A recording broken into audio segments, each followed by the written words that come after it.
Hey, hey, hey. It's Filter Free Friday, y'all. Listen, I am so glad y'all are here. So glad y'all are here. I had a friend, his name was Rick, Rick Robson, and I tend to think about Rick whenever the weather is drastic because Rick was one of my primary sources of information as relates to climate change. He helped me understand that as the earth is warming up, that we get all of these weather events that are, you know, super cold in some places, polar ice caps melting, unprecedented heat in other places, because the earth is warmer than it needs to be. And he was one of the first people that I heard say the words, the earth is going to be fine. You don't have to save the earth. The challenge is it will kick us humans out if we don't make it. And it happens really cold right now in Missouri. And so when I set my thermostat much lower than I like it to be, and my nose is cold, I think about Rick. But I also bring him up because this week I had an opportunity to be with the African American Student Union at UMKC for their annual MLK breakfast, which has been rebranded, the Freedom Breakfast. And one of the things that I shared with the young people was that unity is incredibly important, especially in times like this. And unity sounds really good in practice, but in theory, excuse me, but unity in practice is harder. How do you unify with individual people who um, maybe the group for which they belong is doing things or has done things that you vehemently disagree with or historically have? But Gallup used to have this question on the employee engagement survey. And the question was, do you have a best friend at work? And Rick and I used to complain about that question because we were like, what do they mean, best friend at work? You know, my best friend was working at another organization in the manufacturing plant. She didn't work there. I took the question quite literally. But what it meant was, did you have somebody, a trusted partner that, you know, you could have your real conversations with, not that artificial harmony?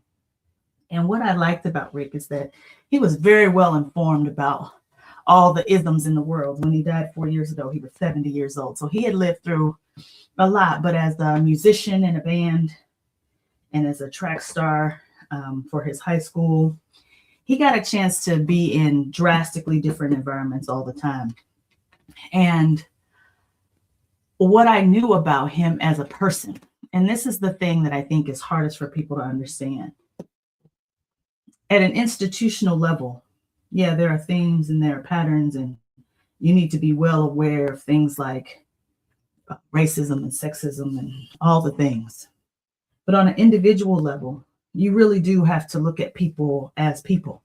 And Rick lived that, and he reminded me of that. There were times when I'm sure I would say things that he disagreed with.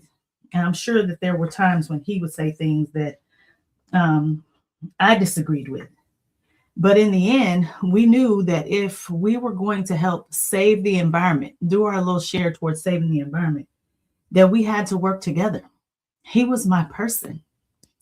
When I turn on my lights in my kitchen, I think about Rick. It was Rick who came over during COVID, and I had been taken for some money by an local electrician. It was Rick who fixed my lights. It's Rick. Rick's my friend, you know, and it can be quite confusing in moments like this when you know that everything for the groups with you that you are a part of, everybody doesn't care about that thing, right? Like, I am a woman, and sometimes when I am in all Black spaces, women are treated in ways that remove our dignity, or at least try. I am Christian, and sometimes I am in Christian spaces where there are folks who would, again, subjugate me, try to anyway, because of my Christianity. I am an academic, and I can be in spaces, barbershop, where being a woman who is smart is something that subjugates me. And the same is true for those spaces where I'm think I'm separate because of age, those spaces where I think I'm separate because of being heterosexual, those spaces where I think I'm separate because I grew up in poverty and understand what being impoverished looks like. We all have our unique situation, right? Um, all have our unique situations. And hatefulness wins every time because of distraction, division, and destruction. If I can distract you, keep you not focused on the things you need to be focused on, and if I can divide you, keep you from unifying for whatever your reason is. And I listen to me. I know you have really good reasons, exceptional reasons for being disunited, not unified. I'm sure that people have stepped on your feet, right? But progress, not perfection, means that sometimes in my life, I'm going to engage in things that waste my time. Sometimes in my life, I'm going to engage with people who break my heart. Sometimes in my life, a person is not going to think, feel, or believe everything I think, feel, or believe. But if we are going to get out of this thing on the side that looks even close to dignified and humane, we're going to have to come together. We're going to have to come together around things that hurt us. We're going to have to come together around things that infuriated us. We're going to have to come together around things for which there are some edges in which we disagree. I don't know a singular person who agrees with me on everything. Rick would probably be no different. But what I loved about him was that in his infinite wisdom, he always maintained hope and optimism. Always. And I miss my friend. I really do. He would be, I think, 75 had he lived to see today. And I hold up our relationship because we didn't come from the same background. We did not share the same unique experiences. And what we cared about together was the environment. I did tell this last funny story and then I'll let you go. I gotta get out of here. But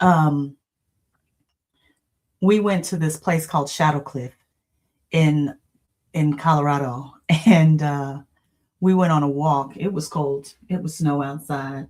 I had to get some shoes that were appropriate for the event because I don't do things like hike. And while we were out there, we saw goats. We saw things like mountain lions, and we saw moose and elk. And what was fascinating about them was that on this 3-mile walk, folks were trying to take pictures with these animals, right? And the first day I went with them and we saw moose mating, and some of the folks got out of the car to take pictures. Now, Rick didn't do so, but his friends did. And I was like, you know what? I'm going downtown tomorrow. And they were like, you're not going to go on the walk? And I was like, nah, somebody has to live to tell the story. And what I believe to be true is that there are certain things that distract us. At this very moment, I've got a couple of folks who are commenting on my hairline. Meanwhile, we've got men and women and children being attacked on a daily. Our homicide numbers in my own city are at 8 right now. Every single day in this here United States of America, 1/3 of our citizens find out that they have or are being diagnosed with cancer. Cancer is what took my friend Rick out.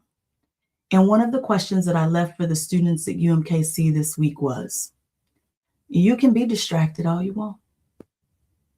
You can be distracted all you want. You can decide that you are not going to work together all you want. But at the end of the day, those of us who can focus, those of us who can unify, even when there's certain things for which we vehemently disagree,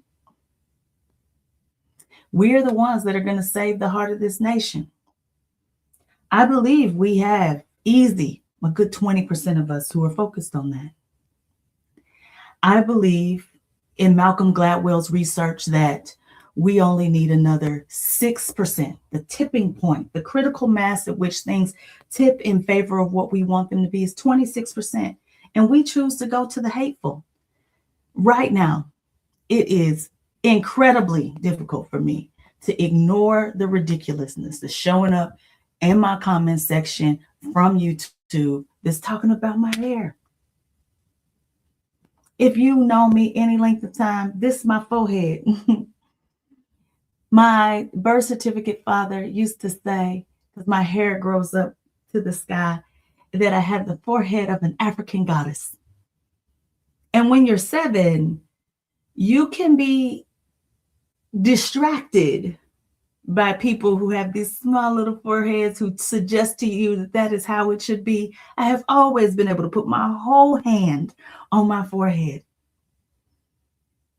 And so, yes, do I still get distracted sometimes when people make comments about those things?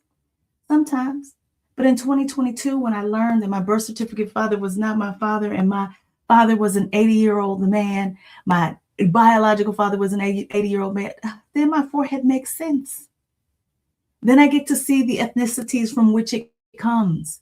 And then I understand that it is not something to celebrate or not to celebrate when you look different from someone else. But what I left with the students at UMKC was this. Would you be different? Would you see it differently? Would you understand it differently if the cure to some disease you had was sitting in some ICE detention center? If the person who was on the brink of understanding something that was plaguing you was being kept in a county jail waiting for deportation. You see, when we think it benefits us, we're willing to overlook policy in favor of people. And all I'm asking you, Sugar, is remember there are people at the end of our data points. It's filter-free Friday, y'all. We got plenty work to do.